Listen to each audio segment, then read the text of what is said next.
kidding. That was a joke. Who heard that? Hi. Who said that? I see you. All right. Let me get these little bug lights. Happy to be with you all tonight. Oh, it is kind of dark up here. Maybe I'll use it. Okay. Yeah. Why don't we all take a big breath?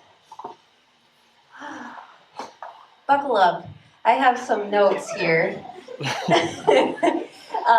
Yeah, we already talked about salt, but I also went to salt, and it was a great time. I really felt like one of the nights that we were there, God really spoke to me about something I'm supposed to share with you all tonight. And I really didn't want to, but I'm going to anyway, okay? So I hope that do it anyway, even when you're scared. Yeah, I hope that God speaks to us through it. And yeah, it's a bit raw, and I'm going to be vulnerable, but I'm hoping that as I share vulnerably, that you guys have permission then to be vulnerable with each other, because that's really the only way we find freedom and healing in life, okay? So, yes. Woo. All right. I make, it's kind of a heavier message, but I also make a lot of weird noises, so maybe we'll spice it up intermittently. Let's pray. All right. Dear God, thank you for tonight, and I just pray that, that you would really come, and I know that you're here. I know that you are already working, that you've already laid a foundation in each one of us. And I just ask, God, that you would continue to move on our hearts, that you'd speak to us, that you'd speak to each person individually about something in their life specifically, that we would all leave with something and leave changed. So we love you, Jesus. Pray that we feel your love tonight and that you would feel our love for you. In your precious name, amen. All right, well, guess what chapter we're on? John 12. Okay, I hope you read it. Just kidding. If you didn't, we're going to read it tonight. Okay, so I'm going to talk about John 12, and I'm mainly going to focus on the very first story. Last week, Dan shared with us about Lazarus being raised from the dead, and Mary and Martha and their friendship with Jesus, and how they both responded differently, and how Jesus met them and what they needed. And we also heard about how God is always working in the midst of our waiting. Super good stuff. And also how some people were excited about Jesus raising Lazarus from the dead, and also some people wanted to kill Jesus for it.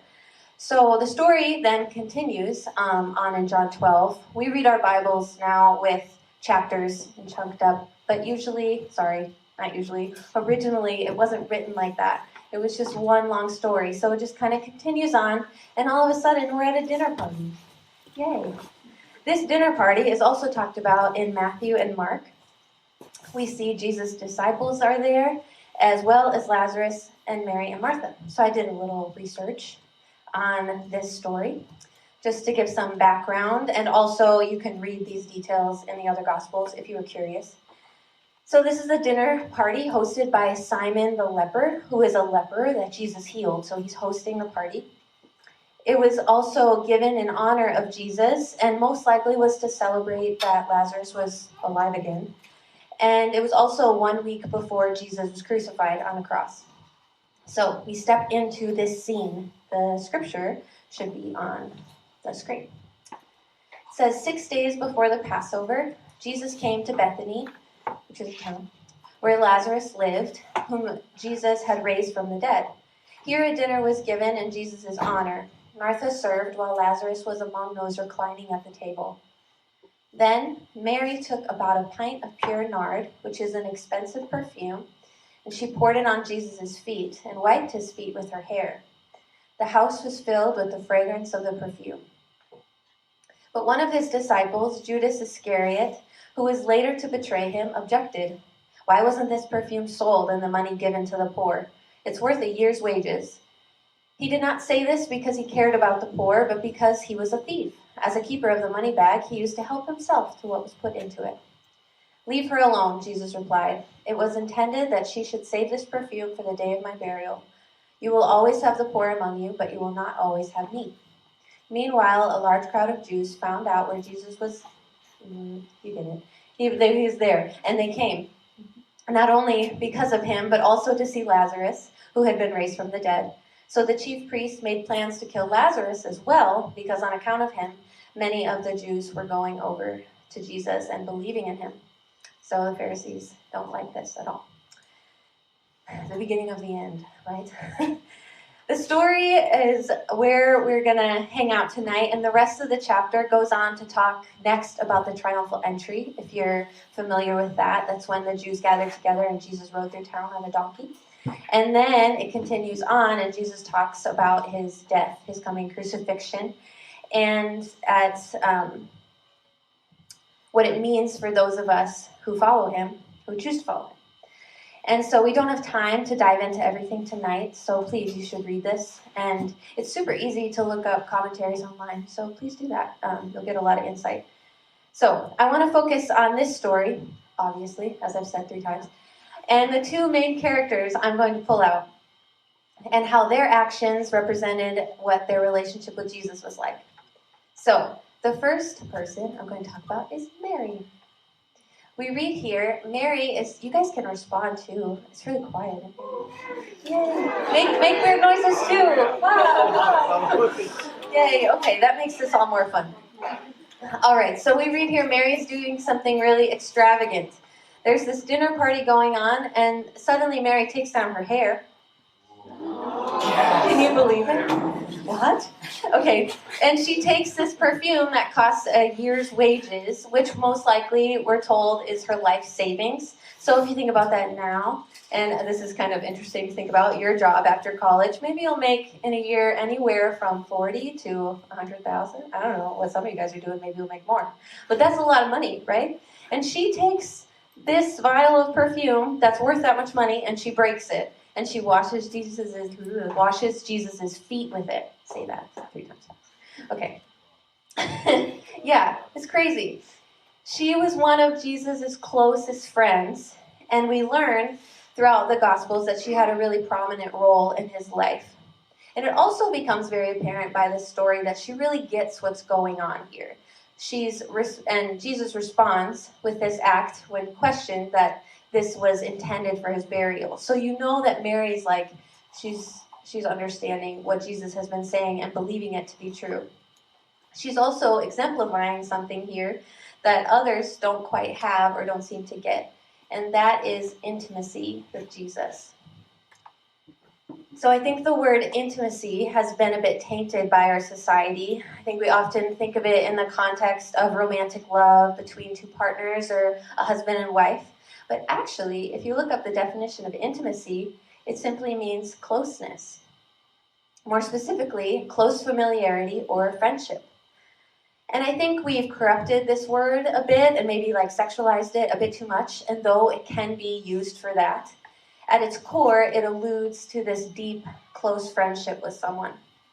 So now that we've redefined intimacy, we can move forward. I would like to suggest that intimacy is not only something that we are invited to have with God, but it's also something that God longs to have with us. And from the beginning of time, we see in the creation story in Genesis that God creates man and woman, and he creates them in his image, and he loves them, and they have a relationship together. And then as soon as they mess up, as soon as they sin and they hide, God comes looking for them. And it says God walked in the garden in the cool of the day. What? So I'm sorry, I'm just having a lot of epiphanies when I'm reading scripture, going back and looking at all this. So God's walking in the garden, and as soon as they hid from him, he says, "Where are you?" He felt as soon as there was separation. I believe that he felt it. Where did his friends go? Why were they hiding from him? And I've always sensed this sort of longing, maybe I'm projecting, but this longing in God's voice, where are you? Why are you gone? God is in no way insecure. He's not insecure like we are at times, but he does long to have closeness with us. And to further my point in the story, we see how Jesus responds to this act that Mary does, that he doesn't push her away, he doesn't shame her like the other guys are doing, but instead he welcomed her and he defended her in this incredible, intimate act that she does towards him. So Mary has close friendship and intimacy with Jesus that others don't quite understand. But how did Mary get to that place? And think about it in your own life. How do you become close with someone, like a friend? And think about a very good friend that you have. How have you built trust and closeness? Ideas. Call something out. How do you build trust and closeness with friends? Quality time. Vulnerability. Adventures. Oh, I love that. And now we will transition into a time. No, I'm just kidding. That would be fun, though. We should spend a night at Chi Alpha doing that. What? Oh, wow. You guys got it? Okay. Trust and intimacy in friendship and relationship is built through time, through conversation, communication, and being near that person, doing things with them. Those adventures, right? Mary didn't just wake up one day and hear all of these things about this guy and say, I'm going to rest my whole life on this person. No, he acted in her life, and then she committed to following him and spend time with him and learn from him and listen to him and be near him.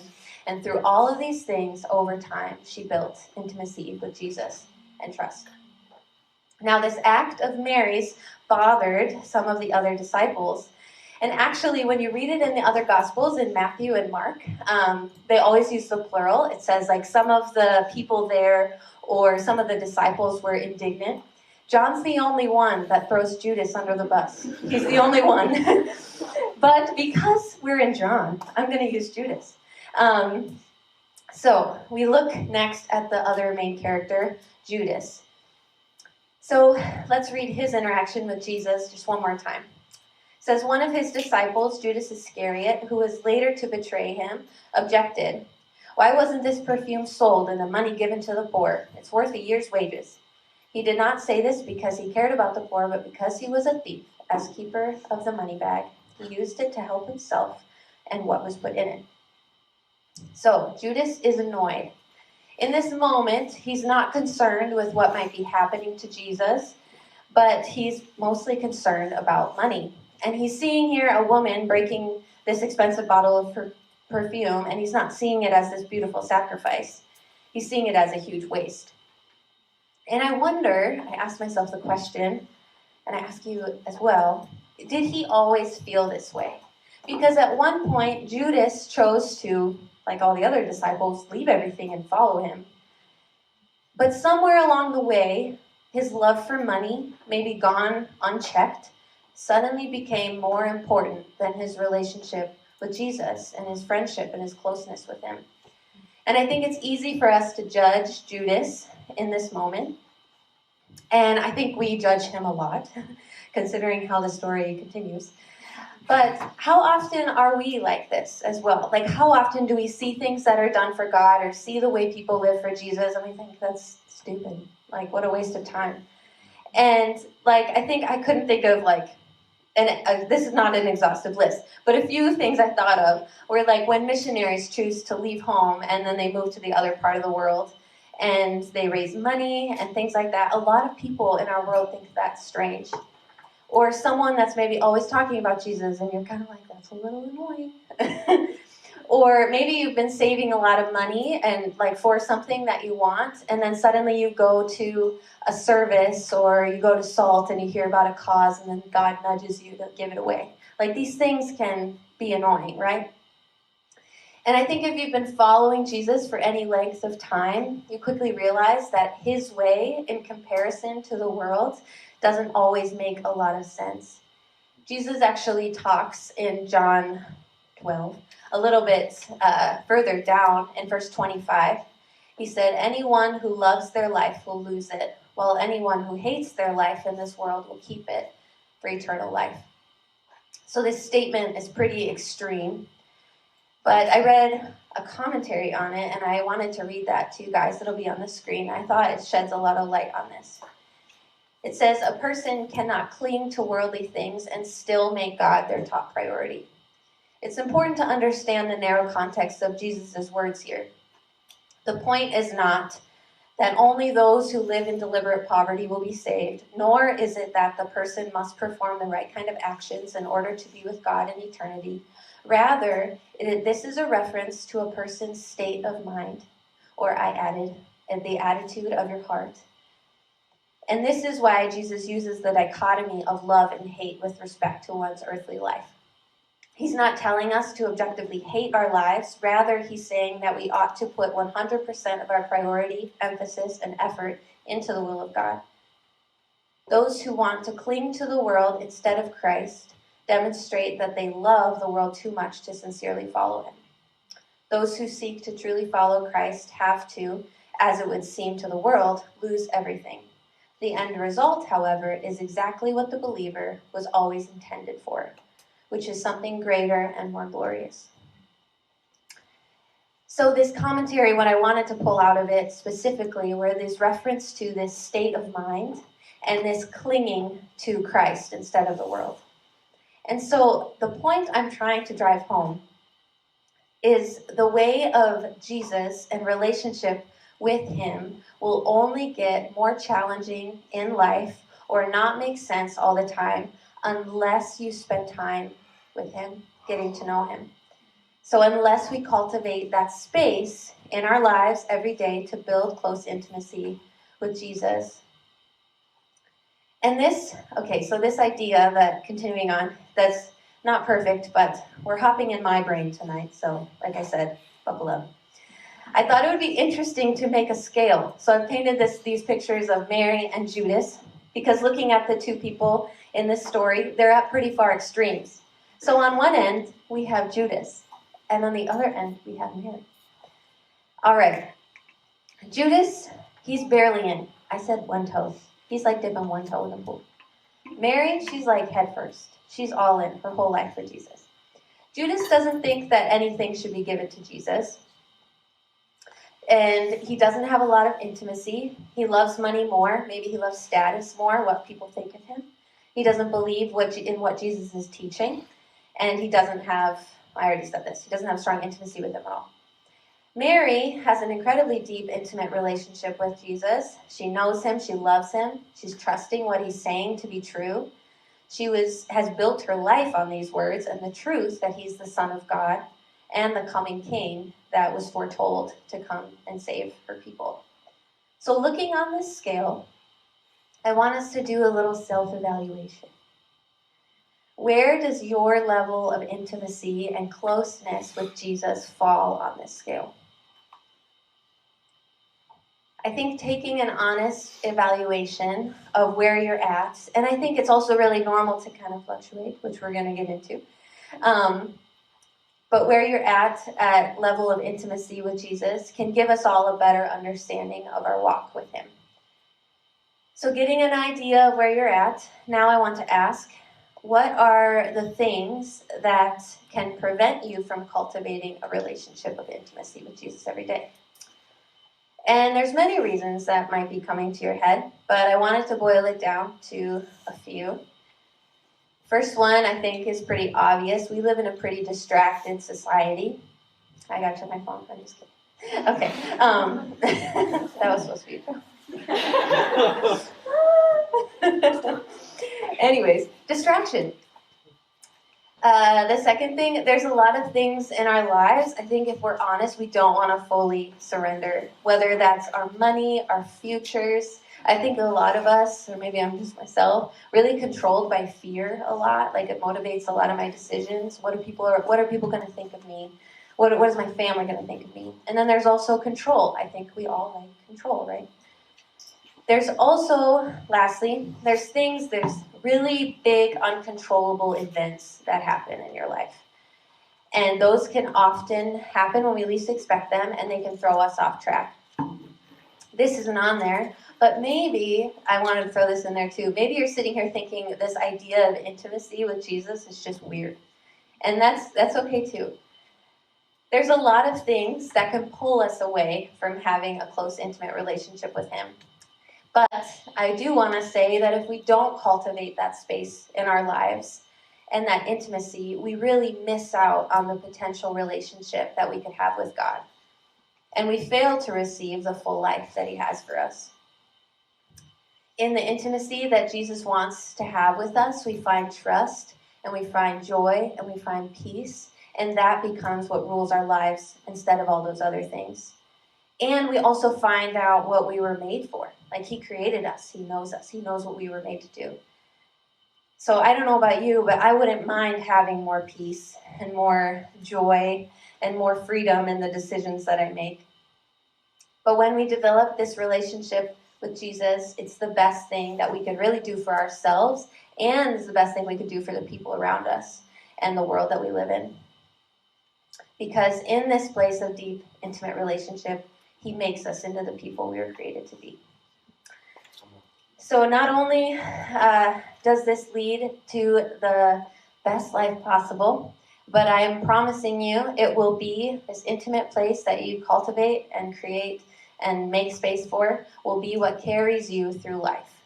And I think that without intimacy, it's really easy to become like Judas. It's really and it happens so quickly, to become not invested, doubtful, questioning, is God real? Questioning Jesus' worth, being pushed and pulled by fear that rule our lives. And ultimately, it can be what causes people to fully walk away. If they don't have connection, if they don't have a relationship, if they don't have that intimacy, like, why would you stay when things get hard, you know? So, myself, I wanted to close with my personal story. I was able to build intimacy with Jesus when I first joined Chi Alpha, and I was 18, and I've shared a little bit about this. But we used to have these prayer meetings all together, and I'd sit there, and we would leave a lot of space. And that was something I'd never done before, was like, I had prayed before, I'd worshipped, and I'd read my Bible, but I hadn't ever left empty space. And when we would do this together, what I found was that God actually speaks to you during that time. And I realized, too, that I could have this time outside of those prayer meetings. And so I started doing it in my own life. And I would take time out of my day, started doing it every day, where, yes, I'd read my Bible, yes, I'd pray, but then I would leave space just to sit. And it probably sounds silly if you don't do it, because you're just you're just sitting alone, Jenny. But no, when you intentionally invite God into those places, his Spirit will show up, and he's faithful to sit with you and to speak to you, and you can speak to him as well. And so I would close my eyes, and suddenly, because I was in college, busy time, all those anxious thoughts would come. All the worries, the fear, and they would come right away. Honestly, all the things I needed to do. And I would be like, oh, I should do that. And everything was trying to pull me away from this place. But then, if you sit long enough, those things kind of fall away. And then you're left with just a clear mind. And that's when you can start connecting with Jesus. And I did it so much that it became sort of irrefutable. I'm like, nobody could tell me that this isn't real. Nobody could tell me that Jesus isn't real, because I've encountered him too many times. He's spoken to me too many times in this place that I know for a fact that it's real. So when we take this time, we get to, like I said, experience this beautiful relationship with our Creator. And over time, as I built this intimacy, it was a relationship with God that I never knew that I could have. It was a relationship that I didn't even know you could have with God. And along the way, however, life happens. We hit those bumps in the road. And life has a way of throwing us for a loop. And so when I was in college, all right, here we go. I'm sharing this story. Okay. When I was in college, I took a ballroom dancing class. Has anyone taken? Yeah, it's a good time. Yeah, okay. So I took ballroom dancing, and I had a partner in that class. His name was Aaron. And so I had never met him before. We became friends. And we would dance together every Monday evening for a whole semester. It was great. Anyways, Aaron and I became friends, and then eventually the class ended. We kind of go our separate ways. And a few years ago, actually, Aaron reaches out to me. And he messaged me on Facebook, okay? So real cool. We're hip. It's fine. So he messages me on Facebook. And here's what he said. So, do pastors go on dates? I'm like, what? What do you mean, can pastors go on dates? No, never. Yeah, I was like, yeah. So he asked me out on a date. And I was like, at first I was like, who is this person? Because it had been so long. And then I was like, okay, sure, I guess. Yeah, so we go out on a date. And we actually ended up really enjoying our time together. We really clicked. And he tells me at the end of the date that he's actually moving the next day. And I'm like, what? Why would you? He's like, well, I just thought we could, reconnect and catch up. And I didn't actually expect us to click. I'm like, okay, this is a wonderful use of my time. Okay. But then he says, but could I call you? And so I was like, I guess. And so, yeah, sorry, I'm really sharing my personal life with y'all. But this is what it is. I'm sharing, then you guys can share with each other. Okay, or me if you want. Okay. So he ends up calling me. So he calls me the next day. And over the next year, we ended up talking on the phone almost every single day. And we ended up dating for a period of time. But he was a pilot, and so he moved around for different jobs and things like that. And so we're kind of like, yeah, this probably isn't going to go anywhere. And we kind of knew maybe it wasn't going to go anywhere. But we still had this really strong friendship, and we were kind of navigating this throughout the whole year. He would also come home to visit. His family lives around here. And so I got to meet some of his family. And so we built this relationship. We built this friendship. We built this connection. And it was really great. That was all in the winter into the spring. Come the beginning of the summer, he has to move even further away. He was actually going to fly planes to a fishing lodge in Alaska that you could only get to by plane. So yeah, it's just no service. So we kind of lost touch. Anyways, about halfway through the summer, he reaches out again and just is like, hey, how's it going? So we reconnect, right? We're friends. You guys get that. By fall, he says, I'm coming back for a week. Can we get together? And I said, sure. And so we end up going to lunch and just catching up. And he's like, I'm just here for a week, and then I have to go back to California. So I'm like, okay, cool. While he was here that week, like I said, we got together, and then he invited me to go on a plane ride with him. But it didn't work out because I do Chi Alpha. I'm busy. And so, no, I couldn't go. And so he ended up asking a few other people. And he eventually ended up taking his sister. And so I think I maybe have, well, I'll wait. Actually, don't go there. Okay. So anyways, so we, words. Yep. So I end up not being able to go on this plane ride. And actually, you can go. I have a picture of us. This is when we went on a hike. And there's Aaron. Hi, Aaron. Okay, and then you can go to the next slide.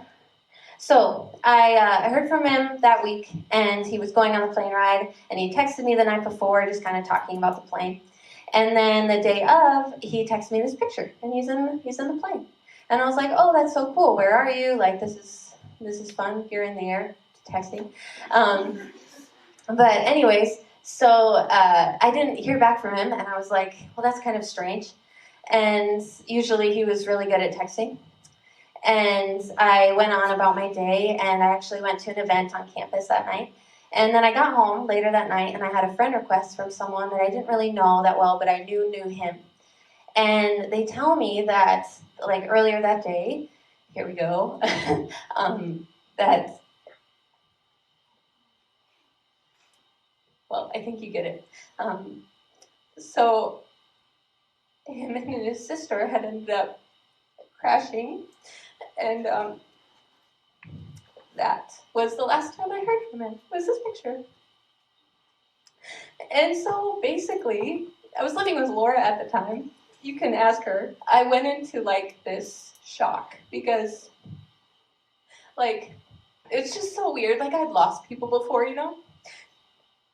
But it wasn't I was never so close to the situation where it's 1 second you're talking to someone and then the next you're not. It's just really weird. It throws you for a loop. And if I'm being honest, this tragedy brought me to a place of like bitterness and doubt and anger and frustration. And I was so frustrated with God. I was like, why does this crap happen? You know? And I think probably is a question we might ask at different points in our lives. But if I'm being honest with you all, I really wanted to walk away like from God altogether.